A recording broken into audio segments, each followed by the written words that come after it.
Workers at certain Fiat Chrysler plants could be on strike come 11:59 tomorrow night after the United Auto Workers today informed the company that the contract extension will be terminated.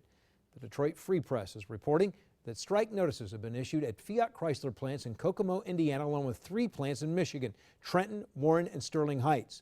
Workers have been told not to leave their jobs until directed to do so. The UAW last week overwhelmingly rejected a contract with Fiat Chrysler. That contract included reducing but not eliminating the 2-tier wage structure and calling for moving some small car production to Mexico.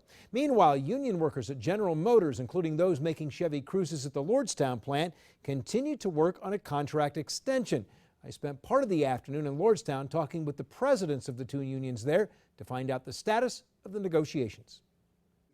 UAW Local 1112 President Glenn Johnson and 1714 President Rob Morales sat together today to talk about the ongoing negotiations with General Motors, but neither could provide many details. At this point in time, we're just in a holding pattern, waiting on direction from our international leadership. The shop chairmen from both unions are also negotiating daily with GM officials to get local contracts, but again, no specifics. I've talked to numerous members, and members with the Lotto Seniority have said to me this is probably the quietest negotiations that they've been through. The contract between the UAW and GM expired September 14th, and they're now working day by day. Both 1112 and 1714 have overwhelmingly approved strike notices. That was a strong message and a strong tool for the International Union to have at their disposal. Johnson and Morales will tell you that there are 2 big issues in these contract negotiations. 1, the 2-tier wage system, bringing them closer together. And 2, job security. In the Fiat Chrysler deal, there was a proposal to take small car production to Mexico.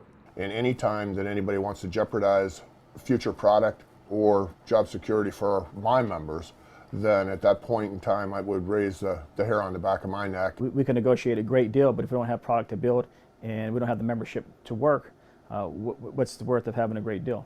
Both presidents are in constant contact with negotiators at both the international and local levels.